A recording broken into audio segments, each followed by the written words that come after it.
बांग्लादेश में पिछले 2 दिनों में हुए राजनीतिक तख्तापलट के बाद हर तरफ चर्चा हो रही है। आखिर क्या वजह है इस पूरे बांग्लादेश में हुए हिंसक और अराजक प्रदर्शन का? आखिर क्या वजह है कि 45 मिनट में कहा गया शेख हसीना को देश छोड़कर चले जाने के लिए?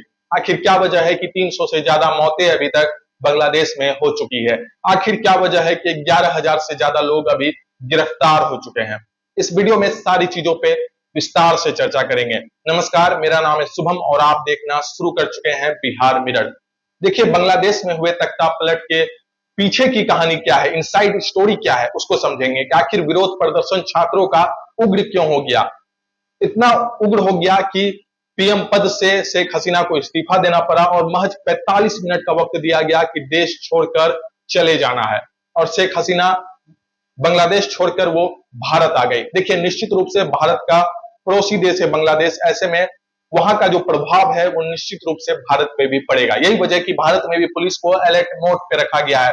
जो राज्य सीमावर्ती राज्य है बांग्लादेश के साथ, वहां पे हाई अलर्ट जारी कर दिया गया है। खासतौर से भारत में अगर देखें तो पश्चिम बंगाल सबसे ज्यादा जो है सीमावर्ती क्षेत्र है बांग्लादेश के साथ। 2000 से ज्यादा वर्ग किलोमीटर का जो एरिया है वो बांग्लादेश के साथ बॉर्डर साझा करता है। तो ऐसे में पश्चिम बंगाल में जो है हाई सिक्योरिटी रखी गई है, क्योंकि हमेशा से पश्चिम बंगाल में बांग्लादेशी घुसपैठ की चर्चा होते रहती है। यही कारण है कि कई बार चुनावी मुद्दे भी पश्चिम बंगाल या फिर बिहार के सीमांचल में बांग्लादेशी घुसपैठियों को लेकर के बनाया जाता है। लेकिन जब से बांग्लादेश में हुए इस तख्तापलट के बाद अब भारत में भी सुरक्षा में जो बढ़ोतरी है वो की गई है। हाई अलर्ट मोड पे रखा गया है पुलिस को और पश्चिम बंगाल में पुलिस को खास निगरानी में रखा गया है, क्योंकि बांग्लादेशी घुसपैठ नेपाल के रास्ते या फिर पश्चिम बंगाल में घुस सकते हैं अवैध दस्तावेज या फिर अवैध तरीके से।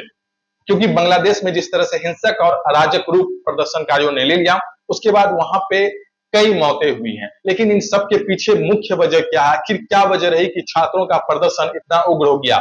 इस पूरे तख्तापलट के पीछे की कहानी क्या है? तो देखिए, दरअसल जो बांग्लादेश में ये पूरी इनसाइड स्टोरी है वो महज 2 दिनों की नहीं है। आपने 5 अगस्त को देखा कि किस तरह से बांग्लादेश में सियासी तख्तापलट हुआ, शेख हसीना को इस्तीफा देना पड़ा, देश छोड़कर भागना पड़ा। लेकिन महज ये 2 दिनों की बात नहीं है, पिछले 1 सप्ताह से कमोबेश ऐसी स्थिति वहां पे बन रही थी। दरअसल ये पूरा मामला फंसा है आरक्षण का, रिजर्वेशन का। सरकारी नौकरियां बांग्लादेश में जो सरकारी नौकरियां हैं वो 56% आरक्षित हैं, रिजर्व हैं। अब जो इस सरकारी नौकरियां 56% आरक्षित हैं वो कहां कहां आरक्षित है उसको समझिए। इस 56% रिजर्व सरकारी नौकरियों में से 30% जो है आरक्षण वो 1971 के मुक्ति संग्राम के स्वतंत्रता सेनानियों के वंशज को दिया जाता है। यानी जो 56% सरकारी नौकरियां रिजर्व है उसमें से 30% जो नौकरियां हैं वो 1971 मुक्ति संग्राम के जो वहां स्वतंत्रता सेनानी हैं उनके वंशजों को दिया जाता है। 10% जो है पिछड़े प्रशासनिक जिलों को दिया जाता है। 10% महिलाओं को दिया जाता है।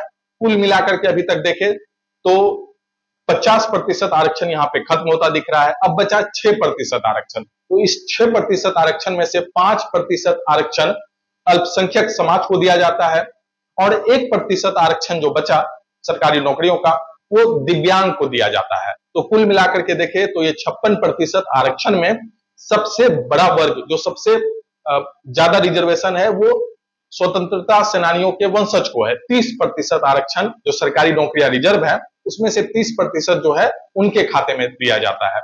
अब इसी को लेकर के वहां पे जो है छात्रों का आंदोलन था कि जो ये आरक्षण है वो अनियमितता के साथ दी जाती है, यानी मेरिट के आधार पे वहां पे आरक्षण नहीं दिया जा रहा है।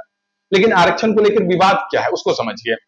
तो देखिए, जो विवाद है वो इसी 30% आरक्षण को लेकर के है जो स्वतंत्रता सेनानियों के वंशज को दिया जाता है।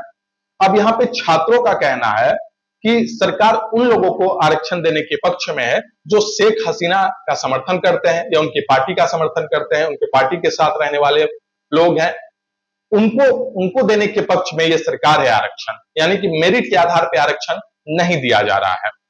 और यही वजह है कि छात्रों का कहना है कि जो शेख हसीना है वो पार्शियलिटी कर रही है, मतलब कि अपने जो उनके समर्थक हैं, जो उसको समर्थन करने वाले लोग हैं, केवल उन्हीं लोगों को जो है आरक्षण वहां पे दिया जा रहा है, क्योंकि 56% जो सरकारी नौकरियां रिजर्व है, उसमें से एक बड़ा वर्ग है स्वतंत्रता सेनानियों के वंशज का, 30% आरक्षण।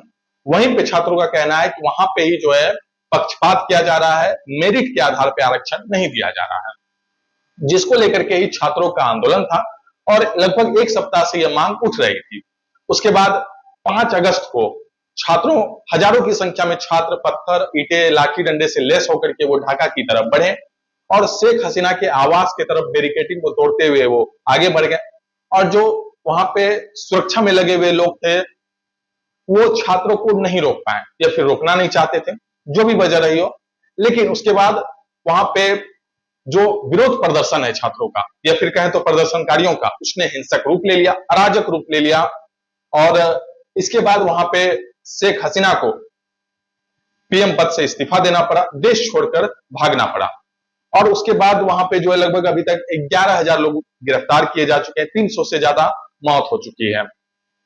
इसके साथ ही आपको बता दें कि शेख हसीना बांग्लादेश छोड़ करके वो भारत आ गई। हालांकि अभी ये तय नहीं हुआ है कि वो राजनीतिक शरण अब भारत के बाद किस देश से मांगेंगे, भारत में क्या कुछ निर्णय होगा। जो विदेश मंत्री हैं एस जयशंकर ने लोकसभा में भी सारी चीजों की चर्चा की। अभी इस सारे मुद्दे पे भारत तय करेगा कि आगे क्या निर्णय लेना है।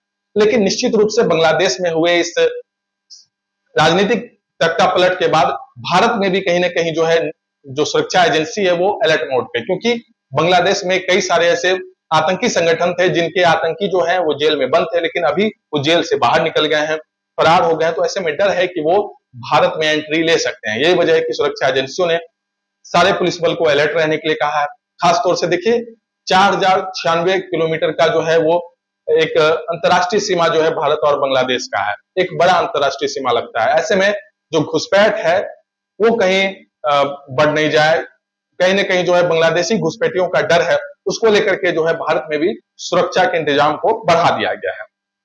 तो कुल मिलाकर के देखें तो बांग्लादेश में हुए इस पूरे तख्तापलट के पीछे आरक्षण, रिजर्वेशन का मामला है। सरकारी नौकरियां जो आरक्षित हैं उसमें से छात्रों का कहना है कि वहां पे पक्षपात किया जा रहा था और लगातार जो है मेरिट के आधार पर आरक्षण नहीं दिया जा रहा था। यही वजह है कि वहां पे सियासी तख्तापलट हुई और शेख हसीना को इस्तीफा देना पड़ा।